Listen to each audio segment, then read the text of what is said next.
Chuggalos, welcome back to episode 272 of the Brew Crew podcast. I'm glad you're here with me. Unfortunately, JT can't make it on today's episode. He's off on the West Coast, which I agree is the best coast for IPAs, doing a family trip, taking advantage of spring break, and out there making some memories. We're going to do things a little bit backwards this episode. I'm going to do one beer, and this beer is Rhinegeist 8-track. It comes in, it's a limited release, but before I crack it, I was just reading it a little bit, and then we're going to get into, community topics and whatnot. But it says on this bottle, I'm actually reading it this time. So this is a triple IPA that is 10%. I've actually got a glass. I'm going all backwards. I'm not going to drink it from the bottle. I'm drinking it from the glass. We're starting off with the beer. Oh, we'll get to it, though, folks. All right. A deep cut for our longtime listeners, which is hilarious because Rhinegeist is probably my favorite Ohio brewer. I just like everything that they put out. And, again, they're on a pedestal on their own when it comes to Ohio craft brewers. But they have 8 lessons that they pass on for good measure, and I just like how this resonated with me. 1, people make the brewery. 2, community matters. 3, quality over quantity. 4, follow your dreams. 5, measure twice, brew once. I could use that a little bit more in life. I'm not very good at that. Usually it's the old adage that it's taken from that measure twice, cut once. I just go into it boldly. 6, take your time. I need a little bit more of that in my life. Hops never go out of style for 7, and 8 feels great. That one kind of feels like a throwaway to get it to that 8-track. And again, this was my birthday beer from JT, so he just bequeathed me this beer on Monday. I don't think we did it on camera. That was before. But I said I was probably going to do this one. I wanted to do more of a spring-style beer, which we're going to get into, but I don't have any spring-style beers that were chilled. And then, 2, all the other beers in my fridge, I like doing smoothie sours, just personally, when I'm drinking on Sunday, just as an eye-opener, if you will, because it's pre-9 o'clock when I'm hitting the record button on this one, when the mic's heated up and I went live. But I wanted to do something a little bit special and something that I have as a one-off, so I'm going to go with the crack. That's the thing about Richard. We always make fun of Richard. Richard sometimes gets bent up a little bit. And just that little bit of a bevel right by the balls, the beveled balls. Anyways, crack went well. Go with the pour. I was also looking. It's been 2 months and 2 days since I've done a Man Cave episode adjacent to the Church Room Bar. Look at that triple. Very opaque. Golden, though. I mean, you can't see through it. Which for you, the listener, is going good right now that you can't see me. All right. So I wanted to, being a bigger beer, I wanted to drink this throughout the episode and then get to some talking points. So I'm going to go with the first. Oh, that is dank, but fresh, refreshing. Lots of citrus notes in it. JT did an amazing job of picking this out. Not overpowering, though. So the hops are the star. With the citrus notes being a good accompaniment. Again, a good Sunday beer. Is there such a thing as a bad Sunday beer? I would argue most reds, but as we found out on episode 270, that's not an exclusive because now there's some drinkable reds out there. All right, so we're in the midst of March Madness. I'm going to get to my first topic. I got my notebook over here. Get into the midst of March Madness. March Madness is one of my favorite times of the year, and not just because of March Madness, but spring training, fantasy baseball draft, which is always a good time. That happened last Sunday. JT and I alluded to it a little bit. He wasn't able to chime in. He was doing more important fatherly duties, so I was razzing him a little bit because his team, he's going to have to make a lot of moves to make his team coherent. But March Madness, picking brackets, random bets, getting together with friends. A lot of what I like to do is get together right at tip-off and just watch the first games, and then conversation erupts. It's not necessarily basketball related, but it intermingles. And then none of us are experts. I hang out with people that are aware of college basketball and aware of baseball, Baseball more so, but basketball, everyone becomes an expert. And one of my favorite things, and that's why I'm wearing the hoodie that I'm wearing, is ouch out to my buddy Chuggalo Pete, and I will try to drop this. He told me that I like stats. I like random stats. And the one random stat that he told me was Wisconsin, the University of Wisconsin, has not made it to the Sweet 16 under Greg Gard without Bo Ryan's players. And now, while that's a mouthful, and I appreciate that, I took that into my opening, and it was a 5-12 matchup. Long-term March Madness, people know there's always going to be a 5-12 upset. And even though Wisconsin had a hot hand, just losing in the Big Ten championship, they were ripe to be beat by an up-tempo James Madison team that was 31-3 on the season. So I picked them to go down. And Chuggalo Ryan, shout out to Chuggalo Ryan. Chuggalo Ryan had them going to his Final Four, which a bit of a homer pick, and there's nothing wrong with that. I just thought it was funny because going into our three-way bracket that I have with my best friends, and we've got side bets on the side with that. He was dominating in round one, but as we know, the points go up as the tournament evolves. So anyways, back to the beer-related, got together with some friends at King's Table, got together with some friends at Milano's, and again, just nice to be able to have conversations with people, drink some good beer, watch some basketball, pretend like what's going on. I will say this on FanDuel, yesterday was Saturday, I went chalk money line, so just wins, and chalk spread on all of my parlays, and I didn't lose one, which was excellent. Came out quite ahead on those. And again, nothing major, just, $5, $10 moves. But, as you know with parlays, or if you don't know with parlays, the multiplier goes up the more games that you select, or the more action points.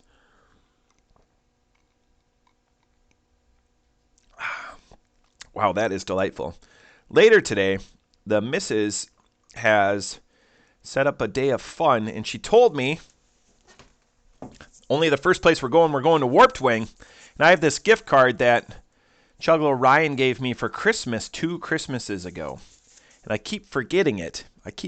So I'm going to, right now, for you, all the Chuggalos, I'm just going to put that in my wallet.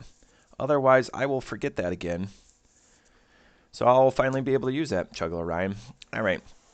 So one thing that we didn't get to last week was we didn't talk about Guinness. Everyone thinks about St. Patrick's Day, green beer. I'm not a fan of green beer because green beer is just food coloring that typically goes into a domestic beer. So if you're going to be out drinking, even though St. Patrick's Day is my birthday, if you're going to be out drinking, that's fine. Have a couple of gimmick beers or whatever like that. But I don't tend to drink too light when I go out, and that's been my downfall the last couple of times. Sorry, Stacy. So one thing that I'm trying to get better at is spacing them out and then putting water into it. But there's a lot of green beer fans out there. But the one thing that I was thinking of was Guinness. So Guinness is the hallmark. There's a lot more people in my life that are drinking Guinness almost exclusively just because of the lack of carbonation in Guinness. So I thought for those individuals that we would explore some Guinness trivia. So the crazy world of Guinness. So those of you watching on YouTube, thanks. There's going to be some Guinness facts. So there's a lot of facts we'll just go through. There may not have been a Guinness without an Archbishop. I don't want to read about that. World's largest brewery brewing Guinness at St. James Gate in Dublin. And that looks very old. Shockingly, Guinness didn't always make stouts. I kind of knew that. They started off brewing pale ales, which makes sense if you know about the rise of the British Empire and the fact that you needed something hopped to last and give shelf life, so you could get ales across the seas to all of the members of the British Empire that were fighting for the Queen, or the Crown, because there was kings at the time. In the United States, Guinness' most famous beer wasn't even released till 1965. I knew that. I knew that Guinness didn't come back for a long time. A worldwide stout phenomenon. Yeah, West Indies Porter. Look at that's. There's one story that I'm looking forward to getting to. Nigeria has more Guinness drinkers than Ireland. Seriously. That makes sense. Nigeria, last I checked, is like 200 million people. So the fact that Nigeria is the brewery's second largest sales market in the world, probably after, and has 14 breweries on the continent of Africa. Never knew that. The extra stout is popular. Yeah, I believe that. A little bit more of a char on it. Not as common. You're not going to be able to find that, but it is available, especially at places that have much more of a proliferated or expansive collection. The origin of Guinness Draft Stout, the 2-part pour.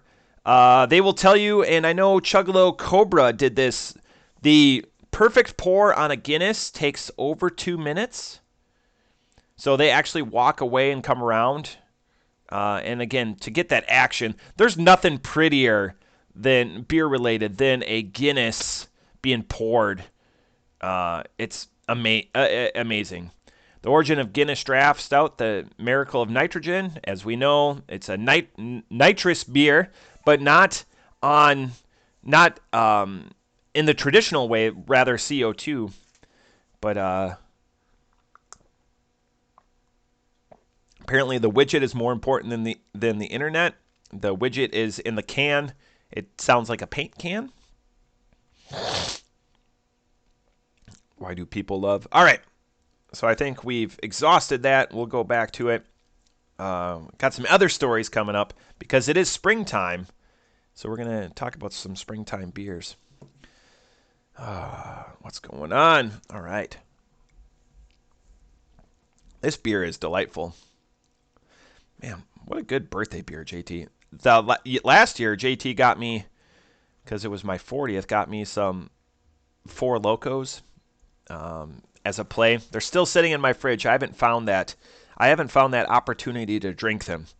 Which brings me up to my second point, is I am finding out, and I've talked about this a little bit before in these one-on-one episodes, one being me and you guys being the other Chuggalo community, is I have a paralysis when it comes to my cellar. And I think you guys know what I have a couple of events coming up in life in like the next 6 weeks. And I'm trying to, it helps that I've made my cellar list.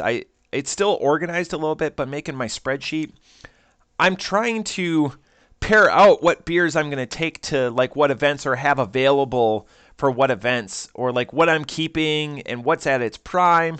And this is where, even though JT and I host a craft beer podcast, I have a little bit of a lack of understanding when it comes to when I should drink what pairs, knowing who's going to be in that group for the evening. And it just makes it tough. Like, I put a lot of pressure on myself. Other people that I'm drinking with, not as much, because they're just going to be happy, I think, with what they get. But there's been a couple of times where I've taken like sours to Chuggalo Aaron's place, and Aaron's not a drinker of sours. He drinks everything else. And I'm going to get like a little, look down the nose. It's like, really, you have other stuff. And I just find, again, it's just a first world beer drinker problem that I keep just looking and like, what's too much? Do I bring 6 bottles? Do I bring 3? Like, it just, even explaining it, I have a hard time conveying the words that I want to use. And then some of them I want to keep for the podcast. But a lot of what we do on the podcast, just by design, just, following with what JT does, is not a lot of cellared stuff. It's either freshies or stuff that we've accumulated like from that day prior. Sometimes we'll have to go pick up beer. Not so much anymore just because of the fridges we keep, but typically like 4, 5, 6 months. And a lot of it is donated beers from you, the Chuggalo, and making sure that either JT and I are together or just making sure it's balanced. A lot of like Stev's beers will try to like balance out over a couple of episodes, because when Stev bequeaths us beer, it's 5 or 6 episodes worth of beer at the same time. It's, like Chuggalo Todd, my father-in-law, when he's given us beers, it's been multiple at the same time. It's been making sure that JT's there to enjoy him too, and to get that reaction, to get that content. as I'm drinking a beer that was gifted to me, but a birthday beer. If anyone else has that, if you just have a beer that you're looking forward to having, but you want to make sure that you have it with like a significant meal, be it a steak or fish or pasta or something like that. I just want to talk about it more because there's other people I know, and this is where it's maddening, but I wish I had a little bit more of this chaos in me. They'll just walk into the fridge and pull whatever out. Like when I have friends over, I like to walk to the fridge with them. Maybe I should hold people's hand less, but I'm like, hey, what are you in the mood for? Because I don't organize my fridge that much. I organize by, it's not just random, but they're all stacked up by the same beer. But like there's sours on multiple shelves, there's IPAs on multiple shelves. Sometimes on the door there will be, if there's, like a one-off or like JT's, beers are always held on the door because people, guests will less likely be looked to the door. They're going to be looking more to the width, the girth of the collection that's in the fridge. Oh, man, this is quite good. And this does feel like a springy, light citrus beer, even though it's a triple. Gosh, it's quite enjoyable. And with that, man, I'm all over the place. Thanks for tuning in, everyone. This is delightful. I want to talk about springtime beers. So we're heading towards the end of March. I just lost a bet to my daughter. Spring this year was on the 19th. Call me old school. I've always been under the understanding that springtime falls on March 21st. That's going to be the vernal equinox. And we're riding home from school, and my daughter goes, springtime's today. And I go, no, it's not. It's not till the 21st. And we're sparring back and forth. And I go, Hannah, I just wish sometimes you'd believe me. And she goes, well, let's ask, Google or Alexa when we get home. And we did that. And it goes, oh, today is the springtime. And my daughter, 8 years old, 100% me. Thank God she doesn't look like me. She looks like her mother. Goes, after Google says, oh, springtime is the 19th, my daughter, without missing a beat, goes, Daddy, I wish sometimes you would just believe me. And that's what they call karma, folks. And that was embodied in the body of an 8-year-old child. All right. So here we go. 27 most iconic beers to drink in spring of 2024. The number one beer, and this is going to be an out shout to my boss, Ed, and all of his Allagash White. I wasn't familiar with this beer until a couple years ago when I would start going to functions that my boss hosted. This is out of Maine, I believe. It is a tasty Vit beer. It is light without being like that Belgian gravitas. I highly recommend this beer. You can see it out a little bit more. It may seem like a shelf turd, but this is a delightful beer. He will have this at all times in his fridge. It is incredible sorry, Stacy, how it's becoming much more in the vernacular. Easy drinker at 5.2. Again, just crazy.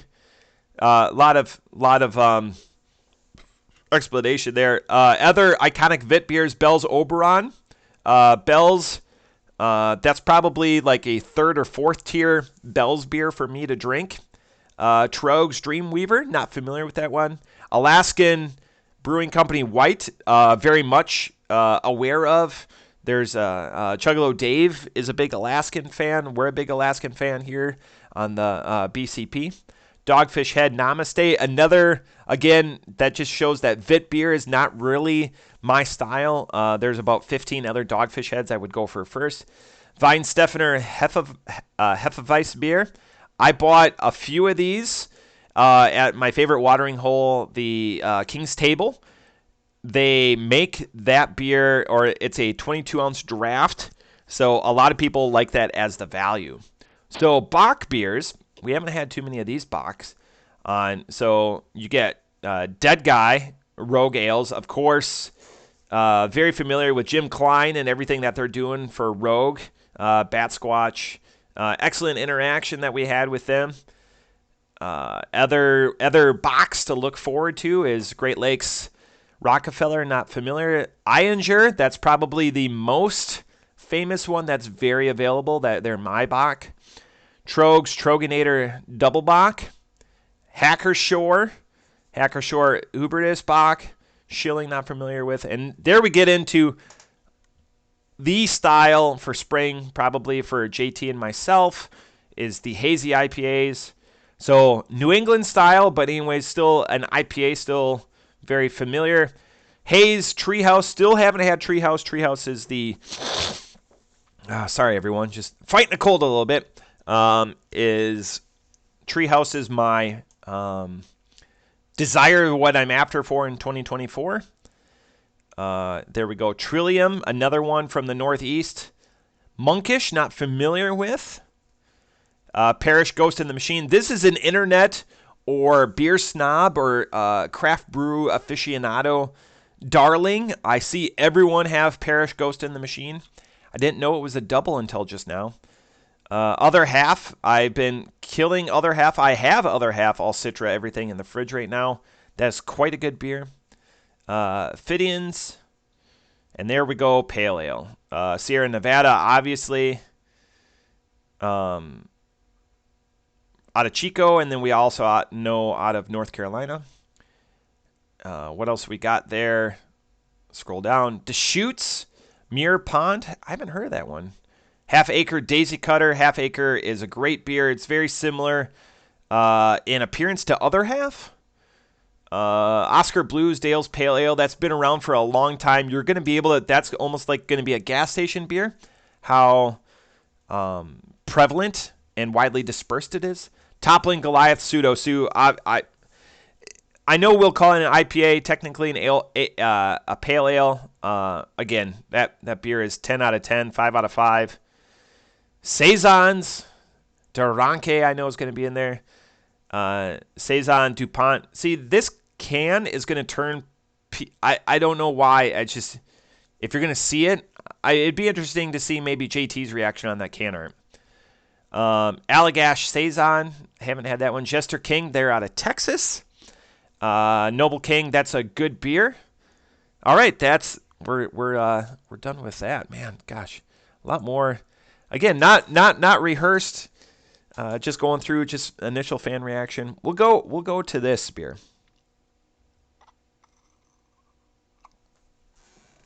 All right. I appreciate how fresh, citrusy, and eye-opening beer this is. It feels great on a Sunday morning. That 10% isn't very prevalent, which is good because Sunday morning my goal is not to tune one on. It's rather to enjoy it and embrace the moment and hope that the day slows down. I typically, even on the weekends, get up between 5 and 5:30. This day is no different. I just like the stillness of the day, and the lights on the front of the house. Man, off the top rope, I wish this wasn't a limited release, but I guess maybe the limited release is what makes it a little bit, it resonates a little bit more in my mind. Again, the mouthfeel, the citrus, everything, the drinkability of this, the 10%, this would be dangerous.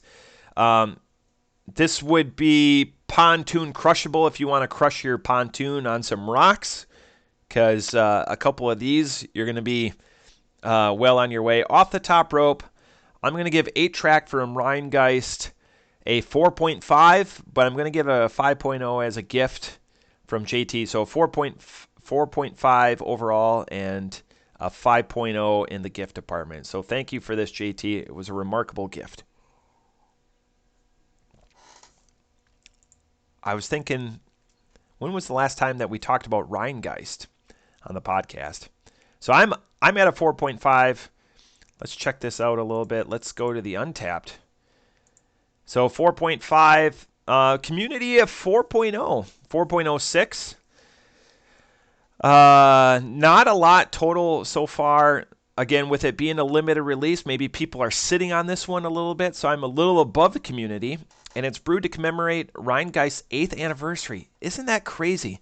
There's breweries in Dayton that have been around longer than that, but Rhinegeist, again, and I'm glad that they went as wide as they did and discover. So I went to Rhinegeist.com where you can find out more.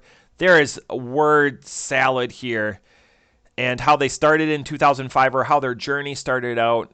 And then they've been around for 8 years, as this is the eighth year release, or to commemorate that. The beauty is this space. If you ever get the opportunity, it's on the 4th floor of a foundry. It's a remarkable, it's just like a big beer hall where he's sitting. They have the opportunity, to have bags. It's wide open. You overlook. They have got just a bunch of amazing space for people to just enjoy, and you don't feel like you're on top of each other. Obviously, it's got the big industrial feel. Those are like 40-foot ceilings. Again, they have cider, teas. This just exploring the website, Beer for Humans. Oh, they're doing a lot of community building type stuff. Rhinegeist, again, as a whole, find out more at Rhinegeist.com, is a brewery beyond reproach. Just from their community feel, the quality of product that they're putting out, everything that they do. There's no one that I know that has anything negative to say about what they put out, because they have such a diverse offering, being it with teas, with ciders. They have something for everyone. You could take anyone to their brewery, and all fans, all ages, are going to have something to do, or something to oogle while they're at their brewery. But wow, that was it. I'm approaching 30. That just one cohesive thought. It's nice on a Sunday morning. This one's going to be in the can. So that's going to be it for episode 272. I appreciate you listening. If you're listening to this on a Sunday, hopefully, with your cup of coffee or your beer, whatever like that, you're enjoying it as much as I did. But until then, cheers.